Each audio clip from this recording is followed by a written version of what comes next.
Oi, tudo bem? Como estão vocês? E aí, galera? Tudo sossegado, tudo só na manha do gato? Olha só, hoje eu não falei manha do jabuti não, hoje foi a manha do gato. É o novo animal. O bicho também é só na manha, né? Então é assim que a gente tem que ser, na tranquilidade, suave na nave, beleza? Então se é suave na nave, Carlinhos, toque aí. E aí, meu irmão? Vamos convidar nossos queridos alunos para mais uma viagem geográfica. Essa viagem da geografia está interessante, hein, Jorge? A gente falou contexto sobre urbanização mundial, crescimento das cidades, e agora a gente vai trazer um pouco a nossa realidade, né, Isso, Jorge? falamos dos conceitos, né? Conceitos esses que provavelmente o aluno não viu lá no ensino fundamental, gentrificação, macrocefalia. Então são termos esses que inclusive a gente pediu para o aluno anotar, colocamos questões nas atividades, né, nos slides, e que com certeza eles acertaram porque prestaram atenção, não é isso? Positivo. Nossos alunos são top ou não são? São top. É isso aí. Um detalhe interessante, né? A gente vai falar aqui agora um contexto mais regional. Isso. Mais a nossa realidade, a realidade do Brasil. Isso. Comentar um pouquinho sobre a nossa realidade de Rondônia, né? A da Amazônia, porque também tem um contexto urbano amazônico, né? E o nosso aluno vai entender o porquê que determinadas regiões têm mais gente, ou tem mais populações, outras não têm. Então, é uma viagem que nós vamos fazer dentro da geografia. E o interessante, né, que essa viagem, ela requer que o aluno já tenha entendido os conceitos que já passamos. Porque, embora nós não voltemos aos assuntos que nós demos, a gente avança subentendendo que ele já entendeu. Por exemplo, a gente não vai mais falar de população, mas ao mesmo tempo que a gente está falando de população. Não é isso? Sim. Conceitos de cartografia vai aparecer, não é isso? Mapas do Brasil, conceitos e contextos em que o aluno entenda a questão da hierarquia urbana. Vai estar tudo inserido dentro dessas aulas, só que a gente não vai mais falar. O aluno já vai subentender que isso está inserido nesse contexto. Perfeito, beleza? Jorginho. Portanto, vamos lá para a nossa aula de hoje? Já começou, né, Carlinhos? Já aula começou. 22.1, urbanização no Brasil, galera. Nós vamos entender o contexto sobre êxodo rural. Opa, vamos rabiscar aqui, né, Jorginho? É isso aí. Como sempre, né, para o nosso aluno entender o que vai ser trabalhado hoje nessa aula de geografia, êxodo rural. Vai entender o porquê que ocorre, o que eles já sabem, mas o que levou as pessoas a praticarem o chamado êxodo rural, já que ele já tem esse conceito pré-estabelecido, tá? Regiões metropolitanas, metrópoles nacionais e metrópoles regionais. É uma aula, assim, vamos dizer, mamão com açúcar, porque ele vai entender, vamos chegar até a nossa realidade do Brasil. Nossa realidade do Brasil é a nossa realidade aqui de Rondônia, perfeito. Tá bom? Portanto, vamos começar falando sobre a questão um pouco da história, nossa co-irmã, a história da urbanização brasileira. Não podemos esquecer que o Brasil, colonizado pelos portugueses, ocupado pelos portugueses, lá no nosso início de descobrimento, vamos dizer assim, começa lá na área litorânea, especialmente nas cidades, nas regiões de Salvador, do Rio de Janeiro, de Recife, que eram as primeiras áreas em que os portugueses aportaram e desembarcaram para começar o processo de ocupação. E é nessas áreas que começa a se estabelecer o contexto econômico, que você vai ter, então, tá, a exploração ou o plantio da cana-de-açúcar, você vai ter a exploração do ouro e um comércio de escravos vai se dar exatamente nessas primeiras cidades em que os portugueses começam a ocupar esse espaço geográfico dentro do período colonial, certo? Já no século XIX, nós vamos ter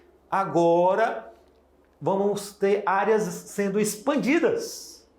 elas vão se expandir, vão crescer. Essa ocupação não se dá mais somente nessas 3 áreas geográficas. Ela vai começar a ir um pouco mais para o interior do Brasil, como, por exemplo, na cidade de São Paulo, na região de Campinas, tá? Cidades também do Rio de Janeiro e a cidade de Santos. Nesse contexto de urbanização, já muda o contexto econômico. Já entra um outro produto, que é o café, tá? Que é uma outra parte do contexto econômico importante para a colônia, que nesse período nós ainda éramos colônia de Portugal. Lembrando que esse contexto do café, ele vai se expandir muito na região de São Paulo. Nessa questão do século XIX, a indústria cafeeira, ela vai ser a indústria, o carro-chefe, principalmente para agora o estado de São Paulo, que cresceu de forma bastante intensa. Exatamente. Lembrando que nesse contexto aqui, ó, aqui o Brasil era colônia de Portugal. Aqui não, aqui o Brasil já é um país independente. Beleza? Perfeito. Outro contexto importante já no século XX, século recente, onde nós já vamos ter, então, a mudança para a questão industrial, ou a industrialização sendo estabelecida em território brasileiro. Nesse contexto, vão surgir as grandes metrópoles, como a cidade de São Paulo, ou dentro do estado de São Paulo, né? Temos a São Paulo cidade e temos o estado de São Paulo, certo? O Rio de Janeiro e Belo Horizonte. Nesse crescimento, interessante é que agora você vai ter a vinda dessas pessoas do campo para a cidade, que nós chamamos de êxodo rural, e também temos as migrações internas, que é pessoas vindas de outras regiões, especialmente ali do Nordeste, vindo para a região Sudeste do Brasil, em pleno século XXI, em pleno século XX, que é o contexto de industrialização, o estabelecimento da indústria na região. Dentro dessas informações históricas, podemos salientar que a urbanização no Brasil, ela foi caracterizada por uma expansão desordenada das cidades, como o surgimento de favelas e áreas informais. É aquele contexto que nós já falamos anteriormente, na nossa aula. As cidades vão crescer de forma desordenada e os espaços naturais vão sendo destruídos e ocupados pelas pessoas, causando a expansão da cidade, que vai também gerar alguns problemas, e as favelas, ou o processo de favelização, ou também as periferias, é uma consequência desse crescimento da cidade, tá, galera? Esse crescimento desordenado, né? Crescimento desordenado. Então, aí Carlinhos, só dando um exemplo, né? Olha só, a falta de planejamento urbano adequado. Por exemplo, tem lugares que tem uma rua, por exemplo, aqui em Porto Velho. Isso acontece em toda a cidade do Brasil. Tem uma rua, aí do nada aquela rua não segue. Não segue. Tem um fim, né? E não tem o porquê a rua não continuar.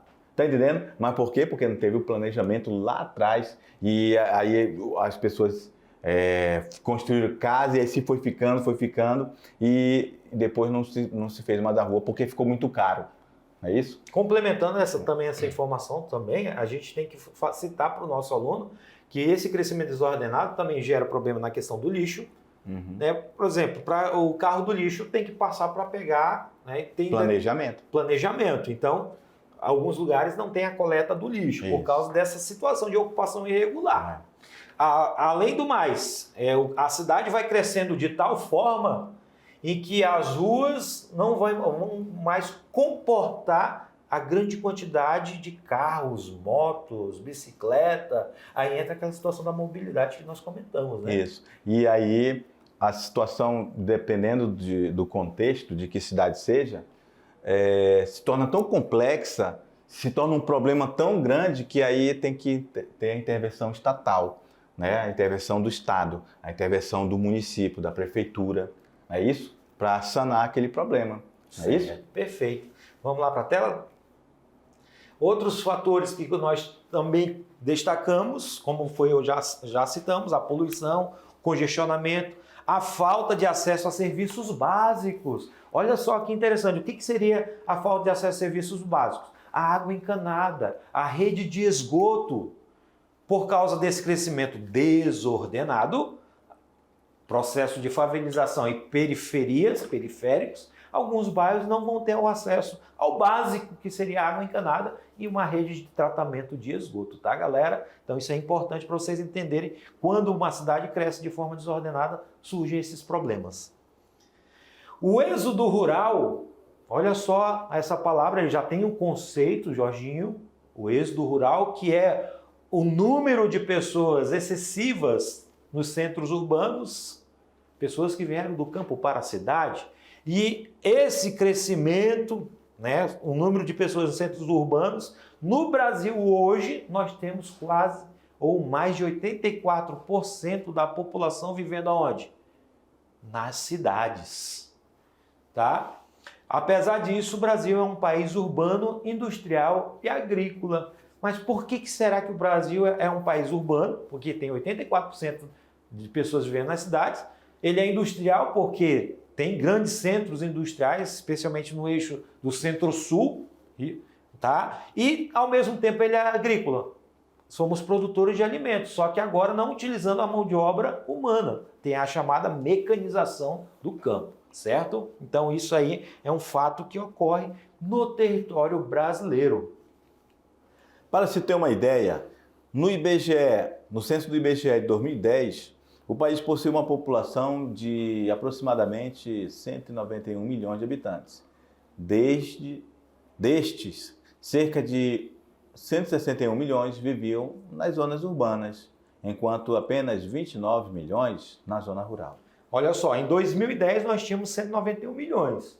Em 2023 já ultrapassamos os 210 milhões. Né, que foi uma informação que nós já passamos para o nosso aluno, mas é bom ele lembrar que hoje o Brasil tem mais de 210 milhões.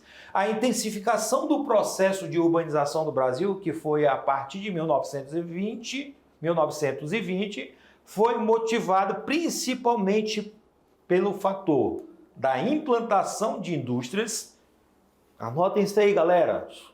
Implantação das indústrias brasileiras, que causou, consequentemente, o êxodo rural. Outro fator, a mecanização agrícola, que substitui a mão de obra assalariada rural. Né? É outro fator que colaborou para a urbanização do Brasil, né, em determinadas regiões, a partir de 1920. Concentração de terras nas mãos de poucos proprietários. Também é outro fator que colabora para esse processo de urbanização, certo? Então, isso aí são 3 pontos que você deve anotar aí no seu caderno, porque você vai entender por que muitas cidades cresceram de tal forma, né, tem mais populações, ou regiões têm mais populações do que outras, tá? A migração dos pequenos proprietários de terras para cidades em busca de trabalho assalariado nas indústrias, é outro fator. Crescimento vegetativo, olha essa palavra que surge novamente aí para nós. O crescimento vegetativo da população brasileira cresceu muito nesse período, tá? Então é outro fator que colabora. E aí vocês observam essa imagem, galerinha, que é justamente esse processo migratório, pessoas saindo da sua região de origem e vindo para exatamente as áreas mais industrializadas do território brasileiro. É uma característica. Nesse gráfico, vocês observam aí que a taxa da urbanização brasileira, ela só vem aumentando. Você vê as cores azuis, ou a cor azul é para a população urbana e a cor vermelha para a população rural. E aí você observa que a população urbana, desde 1940 até 2010, foi só aumentando, tá? E a população rural, como consequência, vem diminuindo graças a esses processos. A industrialização, tá? A mecanização do campo fez com que essa população fosse diminuindo a rural e aumentando a urbana. Então, e isso é um processo contínuo, tá? Hoje em 2023, nós já estamos ultrapassando os mais de 86% de pessoas morando na cidade. No contexto do êxodo rural, que é o deslocamento de pessoas e trabalhadores, né, rurais que vão em direção aos centros urbanos, pessoas que vêm da zona rural para a cidade. Todos esses trabalhadores, geralmente eles têm um sonho, né, de vida, até de enriquecer, que quase sempre as suas perspectivas são frustradas com a dura realidade. Agora, o interessante, Jorginho, olha só que a gente vai comentar para o nosso aluno. A gente pode exemplificar os nordestinos. Milhares e milhares de pessoas, quando iniciou o processo de industrialização do Brasil, milhares de nordestinos migraram para o eixo Rio-São Paulo com esse pensamento de melhorar de vida, que é a maioria das pessoas, pelo menos nesse período, nordestinos, tinham essa intenção de melhorar de vida, ter um bom salário, ter uma boa moradia. Então é uma característica interessante. Se eu não me engano, tem um filme nacional chamado Sonhando nas Nuvens, se eu não me engano, tá, Carlinhos? Com Wagner Moura, ele é o pai de família, vem de bicicleta do Nordeste para São Paulo. Ele fala São Paulo. São Paulo. E ele falou que ele não ia parar enquanto ele não arrumasse um emprego para ganhar R$1.000. Então, todo o enredo do filme é baseado nessa luta, desse dia a dia deles pararem nos cantos, tocar violão e ganhar dinheiro, enfim, uma vida sofrida, chegando pensando que vai ter uma vida melhor, né? Mas ele se depara com essa dura realidade, que os empregos que tem nas cidades grandes requer uma qualificação, requer pessoas altamente especializadas cada vez mais, não é isso? Então fica aí essa recomendação, vejam aí esse filme, não é isso? Que é inclusive do cinema brasileiro e muito, muito legal de assistir. Retrata essa informação que nós estamos trazendo. Isso. E um detalhe interessante, né, Jorginho? Essas pessoas que vieram para o centro urbano, eles não conseguiram se adequar nas moradias que estavam sendo construídas na época, que já eram caras. Isso. Cobravam-se alto valor. E aí eles começam a construir, vamos dizer assim, seus barracos na região periférica. É por isso que vai ter muitas periferias ou subindo os morros na região centro-sul do Brasil ali. Perfeito? Vamos lá no quadro, meu diretor.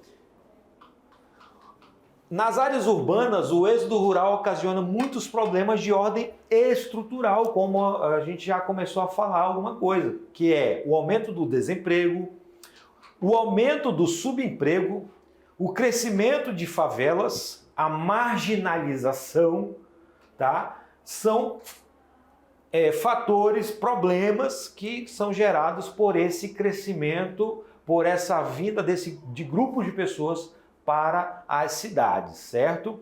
As regiões metropolitanas, e o interessante é nós fazermos com que você entenda, e é bom que você anote aí o conceito do que é uma região metropolitana, galera. E o que seria uma região metropolitana? É um conjunto de municípios contíguos, integrados socioeconomicamente a uma cidade central ou principal com serviços públicos de infraestrutura comuns. Então, esse é o conceito de uma região metropolitana, certo?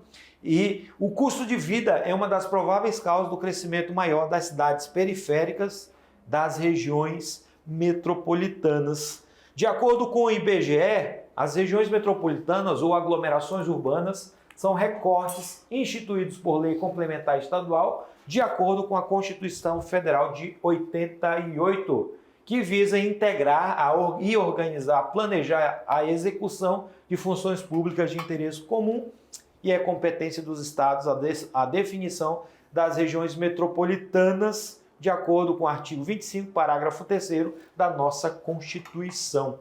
Tá? No Brasil, só para nível de informação, nós temos 74 regiões metropolitanas onde vive cerca de 45% da nossa população. A maior delas é a região da Grande São Paulo, com quase 21 milhões e 900 mil habitantes. E o estado com maior número de regiões metropolitanas é a Paraíba, com 12, Santa Catarina, com 11, Alagoas, com 9 e o Paraná, com 8 regiões metropolitanas. E é bom salientar, é por isso que a gente vai logo no mapa para o aluno entender como que é essa questão das regiões metropolitanas, que é a junção de vários municípios e que tem eixos centrais que dominam essas regiões. Só um nível de esclarecimento, o nome do filme é O Caminho das Nuvens. Muito bem. 2003, Wagner Moura e Cláudia Abreu. Fica a dica desse filmaço. Muito bom filme. Muito bom. Então, vamos lá no mapa? Olha só que interessante, galera. Aqui nós temos o mapa. Olha só, mais uma vez, a cartografia dentro da nossa ciência, tá? Você tem aí o tema do mapa, que é as regiões metropolitanas do Brasil. Você vai ter aqui na legenda a informação aonde está localizada cada região metropolitana. E você vai ter aí, ó, as cores laranjadas, amarelas, vermelhas e a verdinha, né? Tem poucas regiões de verdinha, mas que representa áreas ou chamadas de regiões metropolitanas. Observa que essas regiões metropolitanas mais escuras, essas são as regiões que têm uma maior concentração populacional. E elas que dominam contexto econômico, contexto político, porque você vai ver aqui, ó, na região, por exemplo, na região de Goiás, aqui, ó, o Distrito Federal, que é região metropolitana da grande macro-região política Brasília, né? Que tem, né, um cenário político brasileiro, é tudo concentrado ali, cenário nacional. Fora outros, vamos contextualizar aqui mais na nossa região, na região norte, na região da Amazônia. Aqui nós temos as regiões metropolitanas, na região da cidade de Manaus, Santarém, tá? Nós temos também na região de Macapá, certo? Essas são as principais regiões metropolitanas, grandes centros. Daqui da região norte. Da região norte. Que as principais estão ali no centro-sul, como você falou lá no começo da aula, que vai ser ali a região do sul e sudeste do Brasil. A região ali do eixo Rio-São Paulo, né? Isso que é a mais densa praticamente do hemisfério sul do planeta. Perfeito. Aqui no próximo quadro você observa as 10 maiores, olha só, população das 10 maiores regiões metropolitanas. São Paulo, como já foi falado, com mais de 21 milhões de pessoas. É muita gente, gente. Se a gente comparar com os mais de 210 milhões de pessoas do Brasil, 21 milhões só na cidade de São Paulo. 10%. 10% da população brasileira. E um detalhe, né? Num espaço geográfico extremamente urbano. Uma concentração de pessoas, prédios, casas, asfalto, carro, moto, trem, metrô. Nossa! Muito complexo. Muito complexo, né? E detalhe, nós aqui de Rondônia somos 1,5 milhão de habitantes, não é isso? Então, olha só quantas Rondônia não estão ali, seriam necessárias para fazer ali a região metropolitana de São Paulo, né? Pelo menos 15 Rondônia. E um detalhe, né? Você observa aqui, ó, que a maior parte das regiões metropolitanas está exatamente no eixo do Centro-Sul, como é o estado de São Paulo, o Rio de Janeiro, Minas, Rio Grande do Sul, Paraná, Campinas, né, em São Paulo. Olha só, boa parte do Centro-Sul do Brasil. É justamente as duas maiores regiões em termos populacionais e termos urbanísticos, urbanos. E né? também a maioria litorânea, né? A maioria litorânea, perfeito. Mas falando um pouco do nosso contexto rondoniense, e aí, Jorginho, nós temos uma área metropolitana? Temos. Região de Porto Velho. Olha só que interessante. Por que, professor, calma aí, vocês estão mostrando que Porto Velho é uma região metropolitana? É porque nós concentramos serviços importantes no contexto estadual. Porto Velho, por exemplo, as pessoas que não conseguem serviços de saúde especializadas no interior do estado, vêm para a região de Porto Velho, vêm para a região para se tratar, né? E esse detalhe, o fato interessante é que Porto Velho concentra-se também a parte do centro político do estado. Isso. Coincidentemente, você tocou nesse assunto. Hoje eu fui deixar meu filho na casa da mãe dele, né? Ele mora com a mãe. E na volta, ali na estrada de Santo Antônio, que tem ali algumas clínicas especializadas públicas, né? Que trata câncer. Aí vi um senhor e uma senhora, naquele sol escaldante do meio-dia. E aí eu parei para dar uma carona. Aí, vocês estão indo para o centro? Olha só, eles iam andando naquele sol, de lá até lá na 7 de setembro. E no sol, meu amigo, de meio-dia. Sabe, aí você falou que pessoas vêm para cá, sabe de onde eles? Cochabamba, Bolívia. Ou seja, até pessoas de outros países vêm para Porto Velho para fazer tratamento de câncer no Hospital do Amor. Perfeito. É um exemplo, porque Porto Velho, só para enfatizar para o aluno, Porto Velho ela concentra no setor saúde, tem mais especialistas do que em outras cidades aqui do estado de Rondônia. Tem a questão que é o centro político, né, onde nós temos a Assembleia Legislativa, né, onde nós temos o CPA, que é onde o governador despacha. Então, Porto Velho é o centro administrativo e ela concentra não somente a questão dos municípios, mas como você falou, atende países, como é o caso da Bolívia, e atende também o município vizinho do Amazonas, que é o Maitá. Pessoas vêm para Porto Velho fazer o tratamento de saúde. Pessoal de Rio Branco. Pessoal de Rio Branco, cidades mais próximas daqui de Porto Velho. Vem para lá de Rio Branco, vem para Porto Velho. Exatamente. Perfeito? Então, lá no quadro, você vai observar que Porto Velho é considerado uma região metropolitana. Qual o assunto ele deveria lembrar aí, Carlinhos? Detalhe. Hierarquia, né? Hierarquia urbana. Hierarquia urbana, que é justamente ela, como nós citamos agora há pouco, ela pega Candeias de Amari, que é um município, outros municípios do estado de Rondônia, quando só tem especialista aqui na capital, Porto Velho, e estados vizinhos, como do Amazonas, do Acre, e país vizinho, como é o caso da Bolívia, que é interessante, né, Jorginho? E Porto Velho, só para destacar também, nós temos a maior população de todo o estado, mais de 600 mil habitantes.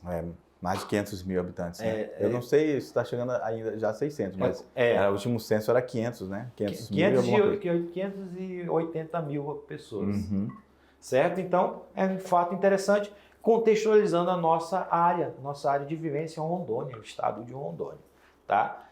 Nas metrópoles nacionais, o que seria uma metrópole nacional, professor? Elas apresentam uma característica interessante, ou características: avançada organização econômica, uma grande quantidade de habitantes e uma posição atrativa no recebimento do quê? Investimentos, sobretudo de empresas estrangeiras. É uma característica, ou são características das metrópoles nacionais. No entanto, o seu nível econômico não lhes permite criar em torno de si uma influência além de seus países ou regiões territoriais próximas, tá? Na metrópole nacional, ou as metrópoles nacionais que mais se destacam no Brasil, nós temos 3. São Paulo, como a gente sempre vem falando, né? Brasília e o Rio de Janeiro. Então, elas são consideradas metrópoles nacionais. E também temos as metrópoles regionais, já vem falando. Regionais. Isso, e cuja importância e domínio alcançam apenas o nível regional, estando direta ou indiretamente subordinadas às metrópoles nacionais e às cidades globais. Que ao mesmo tempo que São Paulo e Rio são metrópoles nacionais, elas também são as nossas cidades globais. É isso? Sim, exatamente. Mesmo assim, são centros estratégicos, pois representam o elo de regiões ou pontos mais afastados em relação aos grandes polos da economia mundial, galera. Então, eu vou mostrar aqui para vocês os exemplos de metrópoles regionais. Temos a região de Belém, temos Goiânia, Fortaleza, Porto Alegre, Manaus. Essas são metrópoles regionais, certo? Já no contexto de Brasil, analisando o mapa, nós vamos ter aqui, vocês observam aí, ó, grande metrópole nacional. A cor, para eles, vão aparecer um azul mais escuro, né? Aqui, ó, São Paulo, certo? Metrópole nacional. Azulzinho, né? Azulzinho mais claro, aqui, ó, Rio de Janeiro, Brasília, tá? As metrópoles, olha só, que são os quadrados vermelhos, Manaus, Belém, Fortaleza, Recife, Salvador, Vitória, Belo Horizonte.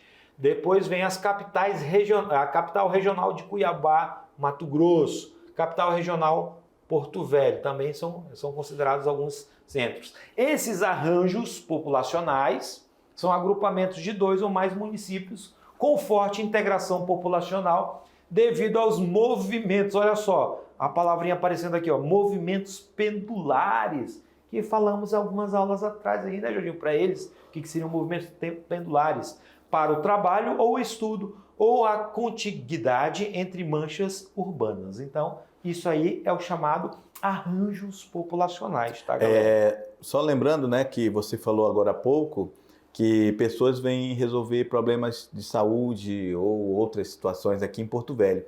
Tá ali, ó, no mapa, olha aí, a região ali de Humaitá. Uma mancha lá que é um arranjo populacional. Perfeito. É isso? Exato. Vamos prosseguir? Importante saber. A região sudeste, apesar de ser formada por apenas 4 estados e ocupar somente 10% do território brasileiro, aglomeram mais de 40% da população do Brasil. É muita gente, hein? Outra informação sobre agora a região centro-oeste. É a segunda região de maior população urbana no país, onde aproximadamente 89% dos habitantes vivem na cidade. O detalhe que, só abrir um parênteses para o nosso aluno, apesar de ser 89% que vive na cidade, mas existem muitos vazios demográficos, porque é uma região, juntamente com a região amazônica, que tem um dos menores contingentes ou os menores índices de urbanização ou população, certo? E detalhe, né, ali você falou em vazio, é um vazio, tipo assim, entre aspas, né, porque são grandes latifundiários, né, também, né? Sim. É isso que... Na região centro-oeste, as capitais, como é o caso de Cuiabá, como é o caso de Campo Grande, são as cidades que concentram a maior população desses estados, né? Isso, e na região rural deles é muita plantação de soja, né? Perfeito. A região sul, apesar de contar com o terceiro maior contingente populacional do Brasil, cerca de 27 milhões de habitantes, e uma economia vigorosa, também baseada na agropecuária, apresenta um índice mais baixo de urbanização. Aí a região norte tem o menor número de municípios do país e cerca de 15 milhões de habitantes. No entanto, é a região com um dos menores percentuais de população urbana, 73%. E aí vocês observam o mapa da porcentagem da população que vive em área urbana na região. O Brasil tem 85% da população vivendo na área urbana. O Sudeste, olha só a concentração da população urbana, 93%. Sobra só 7% para a área rural. Lembrando que a área rural sofre a questão da mecanização. Centro-Oeste, 88,8%, o Sul, 84,9%, o Norte, 73,5% e o Nordeste, 73%.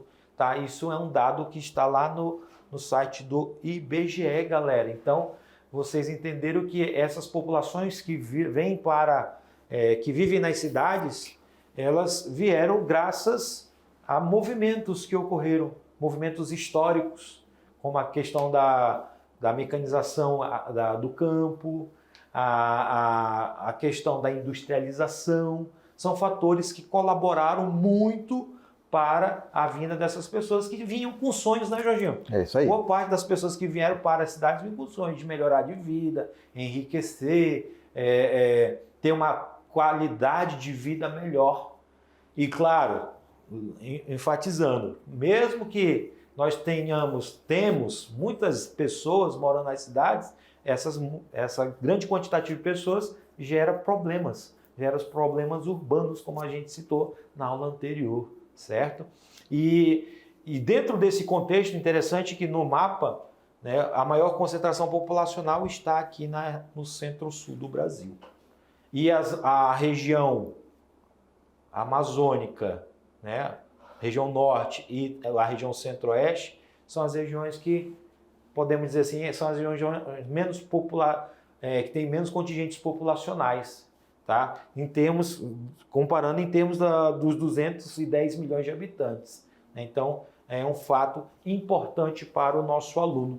Lembrando, né, que vamos apagar aqui todas essas marcações, e mostrar aqui para o aluno que as regiões, né, as áreas urbanas, digamos assim, menos urbanas do Brasil, é o Norte e o Nordeste. Ok? São as áreas menos urbanizadas. Então, e o Nordeste ainda é um pouco abaixo da região Norte do Brasil. Não é isso? Certinho. E a região mais urbanizada, ou seja, as pessoas, só 7% das pessoas estão no campo. A região sudeste do Brasil. Muita gente vive na cidade, né? Aquela região metropolitana ali do eixo de São Paulo, ali, a grande São Paulo, concentra 21 milhões, né? 10% da população. Então a gente tem aí que entender que esse processo de urbanização, que é o seguinte, é uma tendência, vimos em aulas passadas, que o mundo vai estar mais urbano. É isso? Até 2050. São projeções. E vai continuar assim. Ok? Então, o Brasil também segue essa tendência. Anote isso no seu caderno, que a tendência é cada vez mais o mundo ser urbanizado.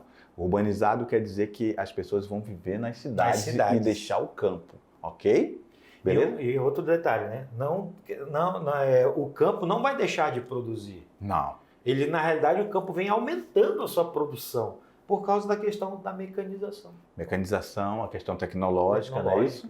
Perfeito. Que torna o campo cada vez mais produtivo. Galera, era isso que nós tínhamos aí para o momento. Daqui a pouco a gente volta para fazer o nosso resumão. Tchau!